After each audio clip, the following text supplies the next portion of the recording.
We're going to get started. So good morning, everyone. Welcome to the lightning presentations focused on best practices in team research at UNM.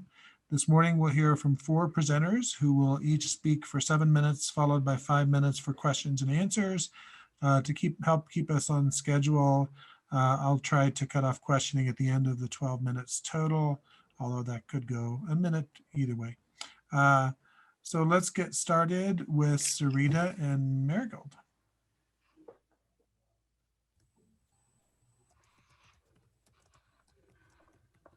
Thank you. So good morning, everyone. My name is Marigold Walsh-Dilley, and I'm here with my colleague, Dr. Sarita Kargas. We are the leads on the UNM Basic Needs Project, and we're going to talk to you a little bit about how we are learning to work interdisciplinarily. So this project is a little bit unusual for both of us. It's outside of our main research areas, but still we are motivated by the emerging knowledge that many of our students experience real difficulties accessing food and housing. That is, they experience basic needs insecurity. The interest in this project came out of our teaching more than anything. We each had significant attention to access to food in our classes. So Sarita teaches courses on global hunger and human rights. I teach about food security in my food and natural resources class. And after teaching about national level food security and measurement for several semesters, a few years ago, I developed an activity where we measured food security of the students in the class. In each semester, we found that about 20% of my students reported food insecurity. And so seeing how relevant this was to my students, I looked into the literature more to realize how food insecurity among college students is a nascent area of research across the country, and it's a widespread problem that was not really recognized until relatively recently. Sarita began using this same activity, this measurement activity, in her classes, and then we started to develop this idea to measure food security across the whole university. Are our classes representative of the broader community? Do we have higher or lower than the broader university? At a very early stage in our development, the Grand Challenges competition was announced. And even though we were just getting started, we decided to go for it. Sarita's the big dreamer on our group, and so she decided, we can do it. We can put in a Grand Challenges application. And though we were unsuccessful with this application, we did attract many interested partners and developed a network. And so the team grew really quickly at this point. One of our very first people that we brought on right at the very beginning was the director of the Office of Institutional Analytics, who is central to our team, and also Katie Coakley, who is in the nutrition department, joined us very early on as well. So the Basic Needs Project is an interdisciplinary collaboration of UNM faculty, staff, and community members interested in supporting access to food and housing for our students. But as we grew, we found that there were many different interests and goals among the group. Some of us really wanted to focus on research, gather data, and answer this question empirically. Others among us really wanted to hit the ground running, wanted to develop solutions to help this problem right away. So to help manage these different goals, we split into two teams, a research team and a solutions team. The research team, which I'm one of the leads on, is focused on gathering data to understand the prevalence and patterns of food and housing insecurity among UNM students. So we began in 2020, just last year, right at the very beginning of the pandemic. We had plans to start in March. We delayed a little bit into April.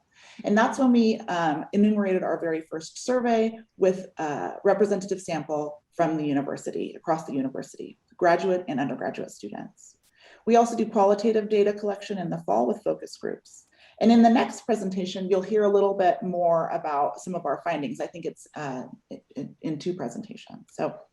So since our goals are to affect change for students here and now, we have prioritized publishing our results in a very public way. Our first publications have been a report and also a short infographic summarizing the findings. And we're finding that we are already having an impact.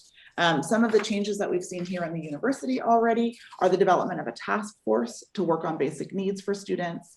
And our report and our information has also reached legislators in the New Mexico legislature, and has influenced at least 2 pieces of proposed legislation.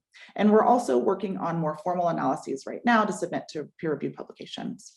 So Sarita's going to tell you a little bit about the solutions team, which she is the lead on, and then also some of the challenges and lessons. Thank you. Membership in the solutions team has fluctuated a bit. We've had the disciplines of speech and hearing, philosophy, architecture, and human rights represented.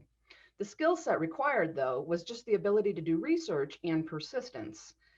People adopted a solution and researched it, and then together we gathered a list of approaches and steps colleges and universities around the country are making to ameliorate basic needs and security. But we realized early on that our first agenda item needed to be raising awareness. Many of us simply did not know about the problem on campus, so we needed to advertise the data. Our focus groups taught us that the students suffer in silence mostly, and embarrassment and stigma run pretty deep among the basic needs insecure. So here are some of the goals on the slide, some of the practical stuff on the left, but really the big mission is to change norms, that need insecurity is unacceptable, students shouldn't suffer in silence, and that higher education institutions have a role in addressing this problem. And students need to learn it's not their fault. Okay, next slide. Now we're going to share 3 challenges and lessons learned. Though a small number of us conceived the project, we said yes to anyone who asked to join the team. When we applied for the grand challenges, it led to other collaborators. We probably added too many people too quickly. We adopted anyone on the team who asked to be part of it without meeting them first. This led to a large group of people with different agendas that we didn't realize. There were so many agendas. We have since lost several team members, some to new jobs outside UNM, but a few felt it wasn't a good fit and quit. We are in a different place than we were 2 years ago as a team, functioning more smoothly and cohesively than ever. Next slide.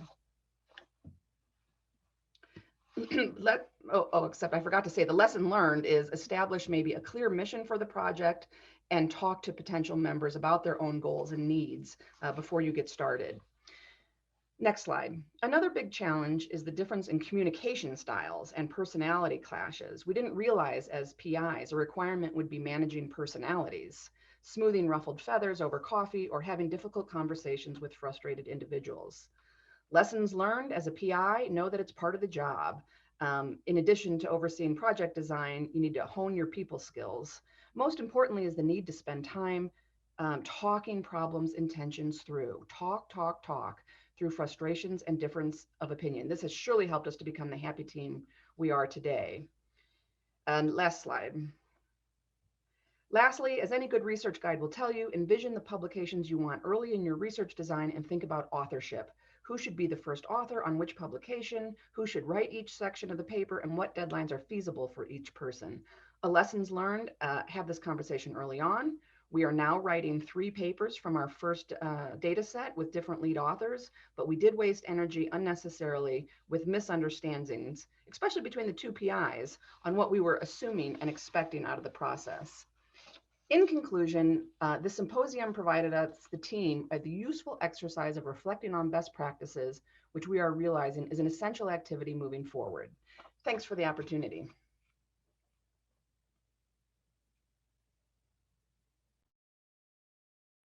Thank you.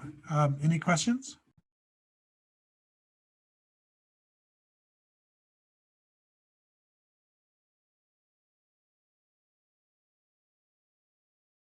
How are you identifying journals that you're tackling or that you're trying to get published in? Doing the lit review and seeing where there's patterns where this is a relatively new conversation about food and housing insecurity in higher ed, but there are certain journals and they range from data, academic research, educational researcher, to a journal on homelessness and social injustice. So there's a variety that are publishing, and we're targeting those. But I think this is a good question because we're looking at public health journals, we're looking at educational journals, which is not necessarily what Sarita or I were trained in. And so these are new areas for us, and we do have to sort of use the literature to figure out where the best place to place is.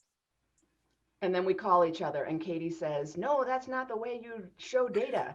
In my field, we show data this way. So interdisciplinarity is a challenge. Satisfying, but a challenge. I have a question. I don't know if this is more related to, the findings part of this, but I noticed like a lot of my students also work part-time or even full-time, a lot of them. And that's kind of part of their experience. Do you see that like food insecurity also affects kind of the employment or the work side of students' lives? Absolutely. And the data will be revealed in the next session. And we asked how many hours you work. And we have that data. And lots of working students have food insecurity. And of course, during the pandemic, lots lost their jobs because they work in food service and hospitality.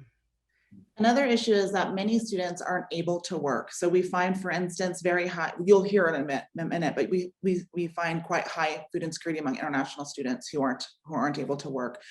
Sometimes some fields, nursing, medical, etc., they're not able and they're not allowed to work as part of their program. And we do see that that is a problem for some of our students who do have food insecurity. So the students who are able to who are able to work and work as much as they can, does seem to actually help ameliorate a little bit, but there are a lot of students who want to work and can't find a job, or who aren't allowed to work. And we do see some difficulties with food insecurity. Interesting. How have you dealt with mission creep, like with different people's agendas kind of stretching the mission of the group? So it's like, you're talking about students, and then you're talking about Albuquerque, and then you're talking about New Mexico, and then you're talking about the Southwest. How do you handle that mission creep? Well, one thing we decided early on when we had a team of like 12 women sitting around the table was to split into two, because everybody didn't need to meet about everything. I mean, we decided, I think for most of us, the bottom line was helping UNM students. We needed data to do that, and we needed approaches based on the data. And so splitting the team helped divide the focus and allow people, some people just weren't that interested in data collection and research design. And they said that, I don't know if I want to come to the next meeting. Okay, maybe we should divide and conquer. And mission creep is, this is a huge project. There's so many things we could work on. We just constantly talk about it, hone our research question. And so we're really focused right now. We just started, so we're really focused on UNM, and our publications are really going to focus on UNM. But we are building lots of partnerships with other institutions across the state, both community colleges, the other, and MSU is another one that we're really hopefully going to work closely with. But we are focused on college students at this point. But a lot of the ways that the legislature is using our report is to sort of think about how we support food security and housing security more broadly for all of New Mexicans. And so it does kind of go in that way. But we're talking about, we're asked to speak in lots of different arenas these days. This is some of the first sort of really good, rigorous data that are coming out on this topic. And so we're talking with legislatures, we're talking with community groups, we're talking on Saturday with the New Mexico Public Health Association. I mean, we're speaking, many places across the state, which also we're finding is hard for us. So now we're talking about, well, we don't all have to go to all of these. Some of us can take some of these on, but as this project gets bigger and bigger, we can do more and more, and we have to constantly go back to our research question and sort of think about really what we want to focus on, because we're finding ourselves drawn pretty thin as we try to get through the data analysis and then actually put into practice some interventions. It's definitely been a challenge. Thank you so much. We're out of time. There is one question in the chat. Maybe you could respond to that one in chat. The next up is Vitaly.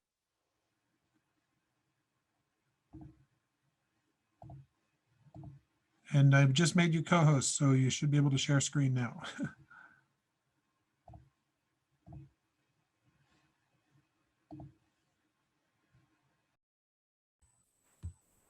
Okay, can you hear me? Yes. Okay. And the screen looks great. So let me introduce myself. I'm an associate research professor from the Department of Physics and Astronomy, UNM. And today I would like to share experience of research interactions between people from different fields of science, how we did struggle to understand each other, and what conclusions we made from those interactions. So I joined UNM in February 2019 when I was employed by UNM. And I arrived here from University of Missouri, from Columbia. And my major fields of research experience and expertise include almost everything related to lasers, something like laser applications, laser optics and engineering, laser material interactions, and processing of materials. And I have experience of interdisciplinary research, including experiments and simulations that were initiated and done at the University of Missouri from 2011 through 2018. So I will share experience from another university, but some points and some important things might be relevant to what we are discussing at this symposium. First of all, why interdisciplinary research? There are many reasons to do that. First of all, it's a good chance to combine people from different departments, different schools and colleges. And also, it's a good chance to combine different fields of knowledge and expertise of faculty from different schools and colleges. For example, in my case, we combined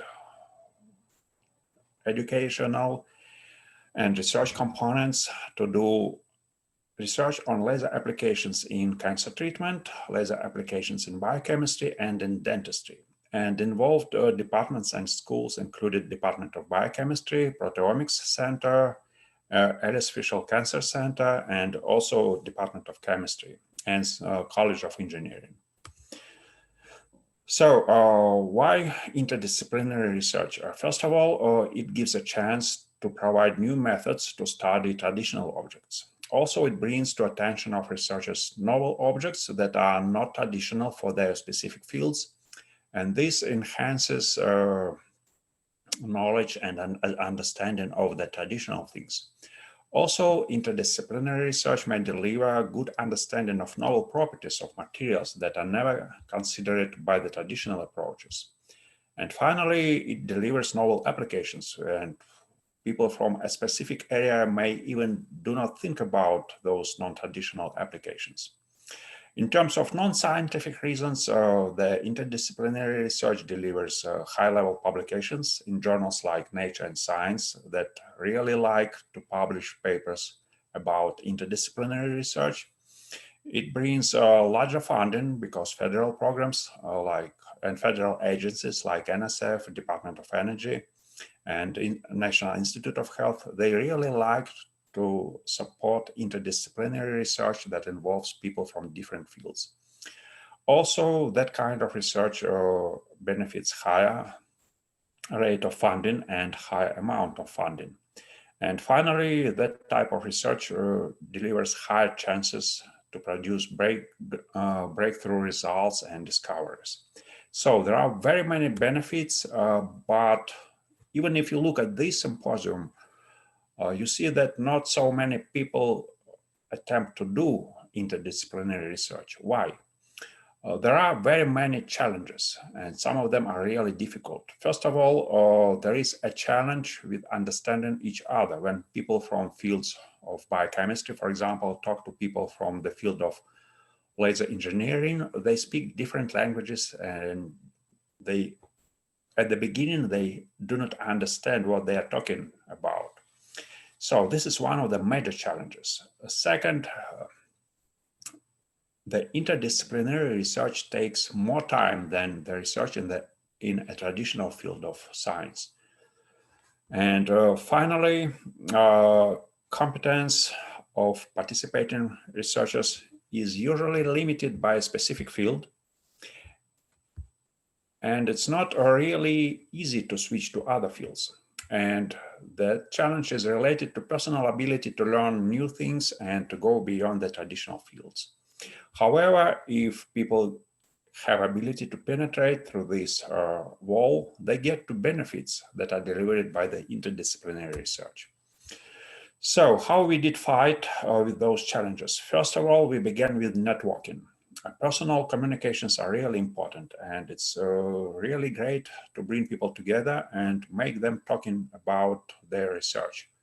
And when people meet together, no matter where, at campus-wide conference, at a department meeting, The good question to begin the networking is, what do you do? What is your research about? When people start talking about the weather, what they do at weekends, well, it's a good way to establish networking, but it's not really fruitful to initiate some kind of interdisciplinary research. There must be some interest to what people do in their research fields. How that networking can be provided. Okay, personal networking is nice, but it is required to bring together people from different colleges and schools. That happens not so frequently. Campus-wide networking, like, for example, this symposium is really nice for this purpose. However, the most effective is the inter-college and inter-school networking coupled to internal funding, when final reports on internal funding are delivered in the form of oral and poster presentations at campus-wide or university-wide conferences. And also extremely fruitful is the networking through development of interdisciplinary educational programs like biomedical engineering, for example, that brings together people from different fields of engineering and also biology and medicine. Also, it's required to identify people with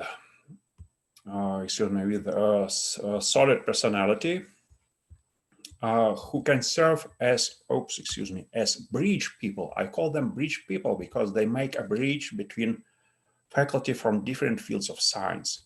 Those bridge people should have knowledge in several diverse fields of science, for example, physics and biochemistry and medicine.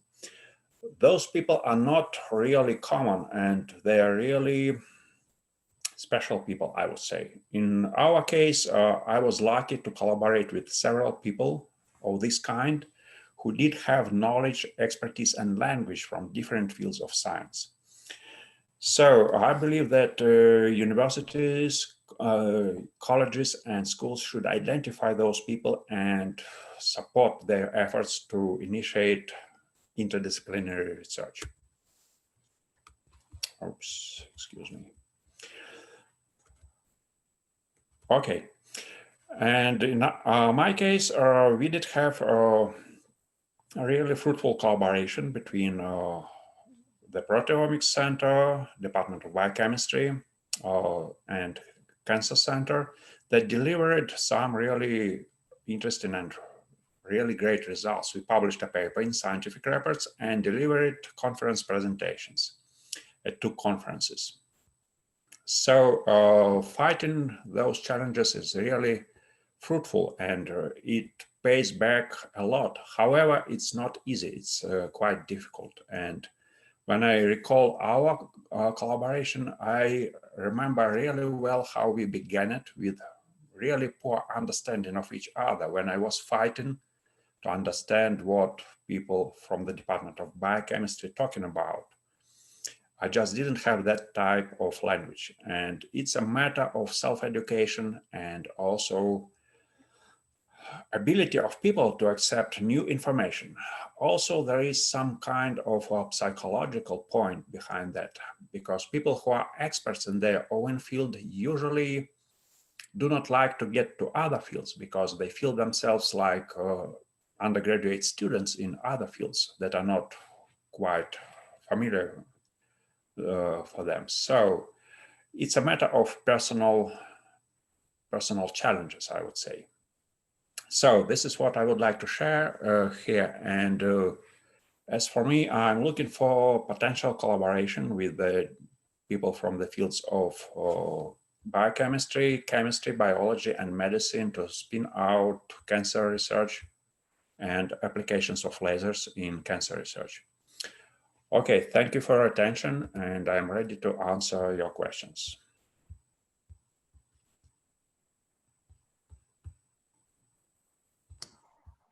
Hi, Vitaly. Thanks for that presentation. I'm wondering, for you personally, how do you feel that you benefited from this kind of collaborative relationship? What did you learn about other fields, maybe about yourself in this process? I really learned a lot from different fields. For example, I have never had any background in biochemistry. And so when I began that research, people were talking about amino acids, proteins, peptides. First of all, it was difficult to understand that language. Second, it was difficult to understand, for example, what's the difference between two types of molecules, peptides and proteins. And it took some effort to learn those things, to read. And when we began our research, we didn't have a suitable interdisciplinary educational program for me to attend, for example. I did have to take the first introductory class into biochemistry to learn that language. So I learned a lot of things from different fields, and this broadens my vision of applications, first of all. And now I have much better understanding of what my devices, lasers, can do in medicine and biology. And they can do really amazing things that cannot be done by the traditional approaches from those fields. Another point, excuse me, is that since I'm not a professional and an expert in those fields, I can describe many things in simple, plain language that is really nice for writing proposals. Believe me, reviewers are not, in many cases, they are not experts in those fields. And they really like plain, straightforward language with simple words. It's one of my benefits and special features. I can explain many of those specific things in plain language. Excellent. Thank you so much. I really appreciated the comment about bridge researchers and the institution identifying and supporting those. That's really helpful. Tim, yeah, it's really important to develop interdisciplinary programs for graduates and undergrads, because they are, actually speaking, they are a research workforce in labs, and if they have suitable education, they do a lot, really a lot. They contribute more than PIs, at least at the beginning stage. It's really important, because no suitable workforce, and you immediately get a lot of troubles and problems. Excellent. Thank you so much. We're out of time. We're ready to switch to Heather and Katie. Thank you.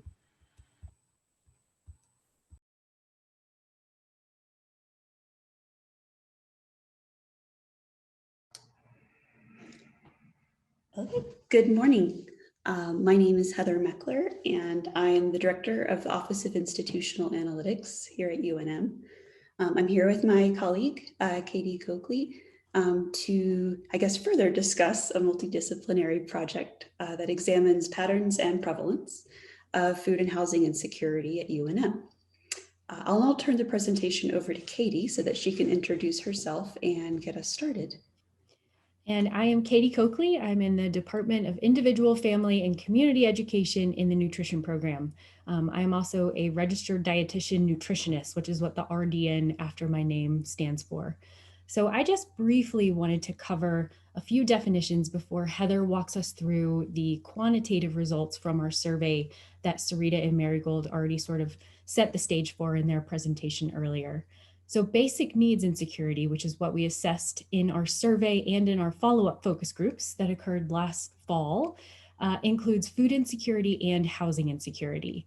And food insecurity is defined as the limited or uncertain availability of nutritionally adequate and safe foods, or the limited or uncertain ability to acquire acceptable foods in socially acceptable ways. And so often I think we think of food insecurity as just being hungry, but it also includes, anxiety about where to find foods, relying on coupons or, WIC or SNAP or other food stamps type of programs. And it's more broad, I would say, than just, being hungry physically. Housing insecurity is a more fluid type of definition. It really alludes to challenges such as uncertainty about paying rent, the need to move frequently, doubling up with others for financial reasons, or staying in other places because of the lack of affordable accommodations. And the most severe form of housing insecurity is actually homelessness. We did look at homelessness separately, and all of the data are in our basic needs research report that is available online if you're interested in looking at some of the data that we don't necessarily cover in this very brief presentation. So with these definitions in mind, I will let Heather discuss our survey results. Thanks, Katie. So to measure basic needs and security, we used a couple of measures that have been used in other food and housing insecurity research in broader populations and then also in higher education populations. These measures have been used a number of times by Sarah Goldrick-Robb and her research team at the Hope Center, which is housed at Temple University. And this is sort of the gold standard research group for doing basic needs and security research in higher ed. So you'll see with the survey, we administered these few measures. Our response rate was pretty good given the circumstances. It was around 22%. And we had a good proportional representation in our sample in terms of student level, ethnicity, and gender as it compares to the overall student population at UNM. Next slide, please. So you'll see here, the majority of students at all levels are food secure, but undergraduates and law students have the highest prevalence of food insecurity, 37% among undergraduates and 29% among law students. Next slide. Food insecurity varies quite a bit by ethnicity, as you'll see. Note especially the very high prevalence of food insecurity among American Indian students at almost 52% and African American students at a little over 43%. International students are also more likely to be food insecure than many of the other groups based on this respondent sample. And I think that goes back to what Sarita and Marigold discussed about being restricted from working. Next slide, please. In terms of housing insecurity, undergraduate and law students, again, are the most likely to be housing insecure. Nearly half of students in these two groups responded affirmatively to statements like, in the past 12 months, have you lived with others beyond the expected capacity of the dwelling? Or did you have an account default or go into collections? So you likely have a lot of students who are carrying the double burden of both food and housing insecurity, especially among undergraduate and law students. Next slide, please. Again, there are definite patterns in housing insecurity by race and ethnicity. Housing insecurity was most common among American Indian, international, and multiracial students. We suspect that the upheaval caused by COVID-19 could have exacerbated this among all groups, so we're seeing higher prevalence perhaps. But we will need a couple of years of data before we can corroborate this and make any kind of distinctions. Now I'll turn it over to Katie to talk about her focus groups, or the focus groups rather. So after the quantitative survey data were collected in April of last year, we conducted 13 focus groups with about 44 students total in fall 2020. These were conducted via Zoom, of course, because we were in the midst of really a pretty severe second surge of COVID-19 in New Mexico. And each focus group had 2 research team facilitators. They were recorded and transcribed verbatim, and those recordings are still being processed and results are being taken and coding and all that good stuff that I would let Marigold speak a lot about.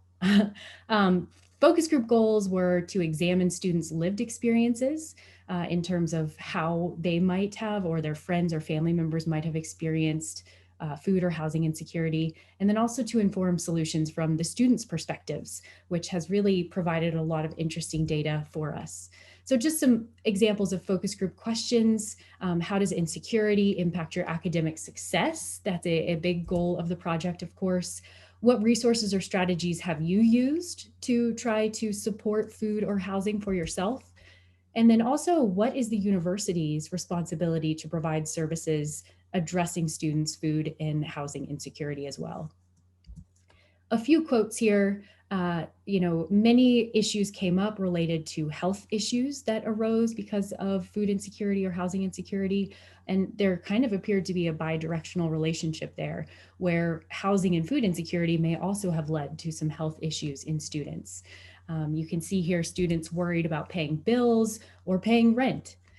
There was also some temporality in terms of when students tended to struggle the most with food or housing insecurity, maybe in December or in the summer, as some graduate students pointed out, when assistantships were cut off and they didn't receive some of the funding that they were used to during the school years. And then students were also able to provide some ideas for solutions on campus, such as, apps to find food that might be left over from events and other solutions that I believe Sarita may have discussed yesterday. So we can wrap up here with next steps if Heather doesn't mind reviewing this slide. Absolutely. So as referenced earlier, we are collecting data right now for the second year of the survey, running April 15th through 30th. And this year we've expanded the scope of our survey to include branch campuses. We'll be doing focus groups again this fall, hopefully among our expanded sample. And we're hoping that in the next year, we can start working with other colleges and universities in New Mexico to collect data on food and housing insecurity. On a national level, students at community colleges have a higher prevalence of food and housing insecurity. And so including branches and two-year institutions in our research will likely yield some even more concerning data. Katie. And with that, we did have one last slide just discussing some of the solutions that we've developed from a multidisciplinary perspective. But Sarita, I believe, and Marigold have done a wonderful job of walking us through that. So I think for the sake of time, we can wrap up there and answer any questions that the group might have. Excuse me. So this is really, really a fascinating project. I'm a big fan, to say the least. I know, at the risk of, pushing Mission Creek, I'd be very interested to see how, if you took the same survey questions and you asked faculty, think back on your own experiences and then start looking at the comparison. Is there a gap between faculty, the number of faculty who experienced housing or food insecurity compared to students? And how does that play out? Yeah, so I will say that there have been discussions among our team that some of us, in fact, were food insecure and in some cases housing insecure as undergrads. And I think with the increasing diversity of the academy, in terms of a broader sampling of people who become faculty, I think we're going to see more alignment between the kinds of experiences that undergraduates have now and experiences that faculty had as undergrads. But no, I think that would be absolutely fascinating, and it may really reveal that it's been a bigger problem for a longer period of time than any of us maybe imagined. I also believe, just from my own experiences, that staff and adjunct professors or adjunct faculty, are maybe at risk here as well. And so I believe it isn't NMSU potentially measuring food insecurity in their staff and adjuncts and faculty and students as well, kind of as we're doing our second round of data collection. So that's that's an awesome idea for future. Yeah, just a note, they're doing their first round and they're sending it out to the entire institution, every faculty, every adjunct, every staff, every student. So it'll be interesting to compare. However, expenses have completely gone up since when we were students, Tim. I mean, the cost of higher education has skyrocketed and financial aid meets much less of a need. So we think that it's a different landscape. Yeah, I'm just curious if faculty, for instance, who experience food insecurity are more aware of food insecurity in their students, are more able to respond to that, are more compassionate than faculty who have had no experience with that, personal experience with it. I would hope so. And I actually think, though, that a lot of times students who are food insecure don't realize it. Mm-hmm. They don't realize that what they're struggling with is not okay, that they should be getting support, that there is support out there for them.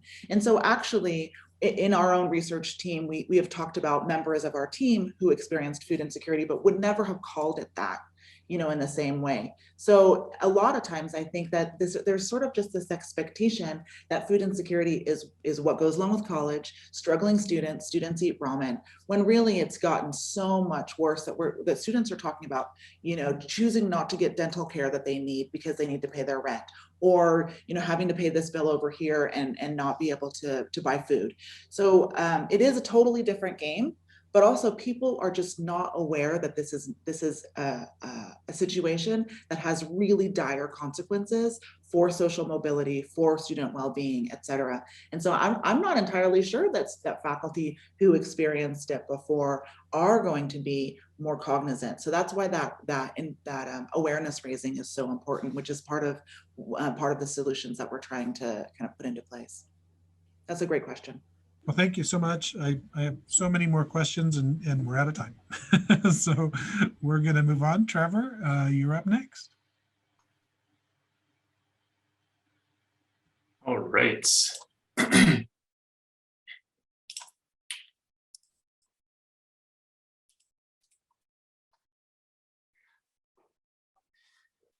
All right, so thanks everyone for sticking around in this session today. My name's Trevor. I'm an assistant professor in the Anderson School of Management here at UNM. A lot of my research focuses on how leaders can manage teams more effectively in organizations, so I'm really excited to present some insights from the management literature on that topic today. And what I'm going to focus on today is 3 specific issues that may trip up interdisciplinary teams, and offer some strategies based on research for how leaders and teams can overcome them. I'll note at the outset that if you attended Michael O'Rourke's presentation on Tuesday, a few of these issues and solutions may be familiar, as his presentation covered a similar topic, but I'm hoping I can extend that discussion and focus on practical takeaways. So let's get into it. The first potential pitfall that teams may face is downward performance spirals.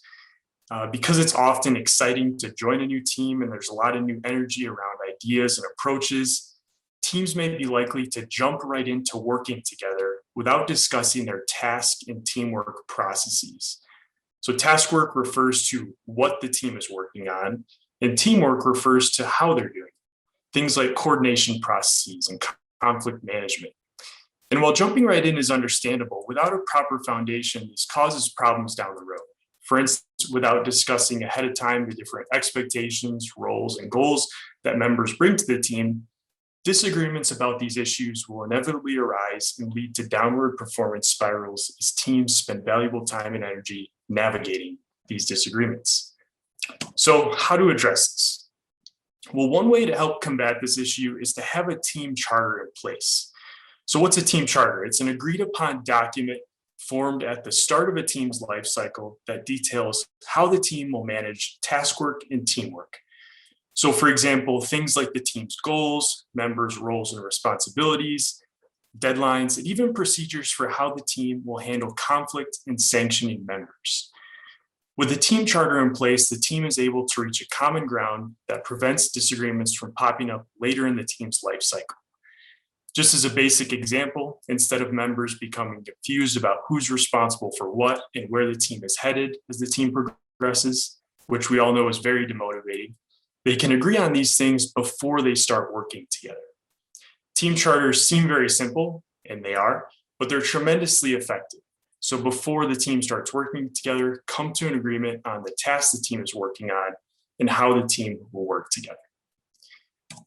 And the second issue that many teams face is failing to unlock the diverse perspectives and knowledge that members hold, which is a huge reason for even bringing teams together in the first place. Interdisciplinary teams come together with really different languages, schemas, and mental models about research. I like to think of these as different thought worlds that members are in. And this becomes problematic because integrating knowledge with other members with different viewpoints is very difficult. And without integrating knowledge bases, we really lose out on the value of diversity. So one way to overcome this potential pitfall is through perspective taking. When we try to understand the thoughts, motives, and feelings of other members, as well as why they think and feel that way. It's the basic put yourself in another person's shoes principle. And we know from research that this practice helps teams turn their diversity into greater team creativity. And why so? Because when you try to take another person's perspective, this helps you reframe your own knowledge and think of ways you can integrate different ideas. We also just naturally think our own ideas are superior to others, so perspective taking can help you see the value in other people's ideas, which also helps information integration. This can be as simple as a reminder before interacting together to view the situation and what is important from the position of others. The last pitfall that I'll discuss today is team conflict. So conflict is generally good for teams when it's related to the task that the team is working on, because it can help teams generate best solutions.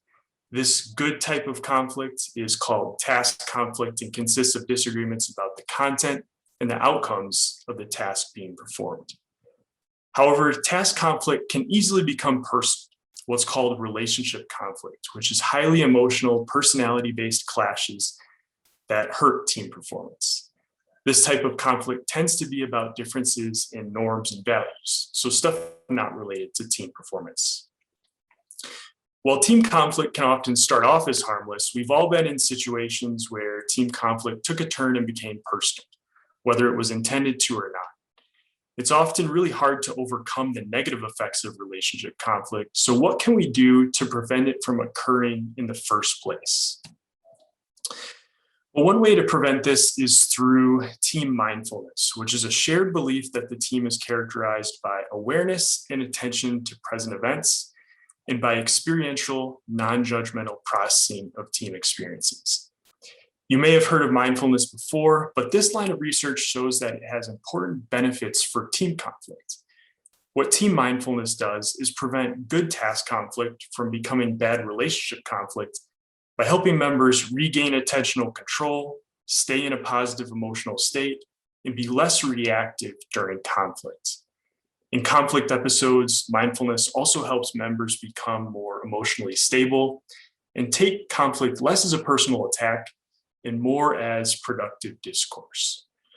So how to do this? Well, there's a lot on mindfulness in general, but an easy way to implement this would be to remind people to be mindful when they're working with others, or if possible, if conflict episodes are getting too heated, to take a break and allow people to refocus their attention and be friendly with each other. So that's all I have for now. We've all been on ineffective teams before, so I'm hoping that these insights will be helpful to you and your teams. Thanks for your time. Does anyone have any questions?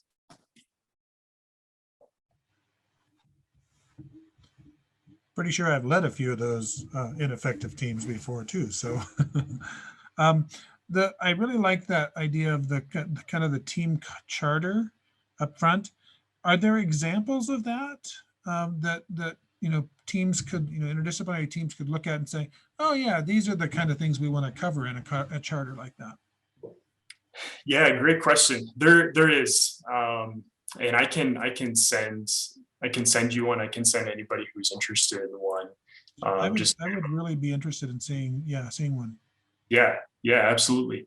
It's something that's used in the workplace, but also I found it's pretty effective for student project teams. It's just a really simple exercise too. But yeah, I'd be happy to share one. Thank you. Yeah. Other question? I like almost everything you said. I was like nodding and scribbling down, like, oh, this is how to fix it. And so really exciting. So I'd love to have any of those references as well. But I guess the question is we made tons of mistakes all along the way, but one of the things that we realized is you just got to keep trying. And I guess, do you have any sort of advice for when you've made all the mistakes, how to get back on track, or I guess that's kind of it in general. Yeah, that's, I think that reminds me of this idea of like team, it's called like team reflexivity, but it's teams kind of thinking about their past performance, reflecting on it, thinking about how they can improve. And so that's like a really healthy thing, something that helps kind of teams rebound and learn from their mistakes. So that reminds me of that concept. But I'd be happy to, share more or send you more resources related to that if you're interested. Do you know, I mean, when you put teams together for grants, is it something that we could like build in funds for team reflexivity and some of these other things? Is this something that like it's accepted that you would write into funding proposals? Have you heard of that? That's a great idea. So I personally haven't heard of that, but I mean, I don't have the grant experience that other people, would have on this meeting. But I think that would be a great idea. And like, I'm all about like easy little tweaks, easy little hacks that really make a big difference for teams. So I think that's a good idea.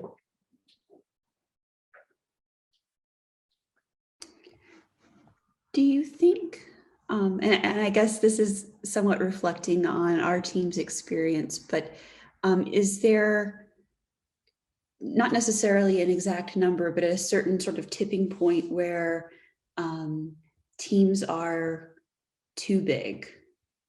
I mean, is there like some sort of almost signal that, the team has become unwieldy and these conflicts can no longer be managed? Yeah, that's a very important issue, and I think it probably a little bit depends on the issue that the team is tackling. Because if the teams are too big, you get things like social loafing, members kind of not contributing. So I think it really depends on the project that the team is working on, and if the project is big enough where people have areas where they can have ownership and things like that. I think that helps.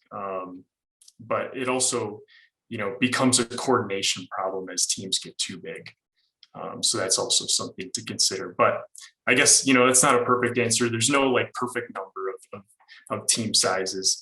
Jeff Bezos had a 2 pizza rule. So if your teams were bigger than enough that could eat 2 pizzas at a team meeting, they were too big. So, there's stuff like that, but there's no perfect magic number. I found that when I've had the teams that were too big, certain voices disappear, and they're really good voices. So when confrontation starts happening, the group is so large that certain people just fade into the background because they don't want to be engaged in the confrontation. But sometimes those are the voices that you most need to hear. And so it's kind of interesting to see people in large groups. Some people take center stage, other people just kind of dwindle out into the audience, and it's not necessarily the people that you want to do either of those. Right. Yeah. Sometimes the loudest voice, kind of emerges as the leader just because they spend more time, talking in the group and stuff like that. Yeah, it's a great observation. Well, thank you so much. That was excellent. All these presentations were really wonderful. We are out of time. Really appreciate your time and your insights, and hope you're enjoying the rest of the day. Take care, everyone. Thank you very much.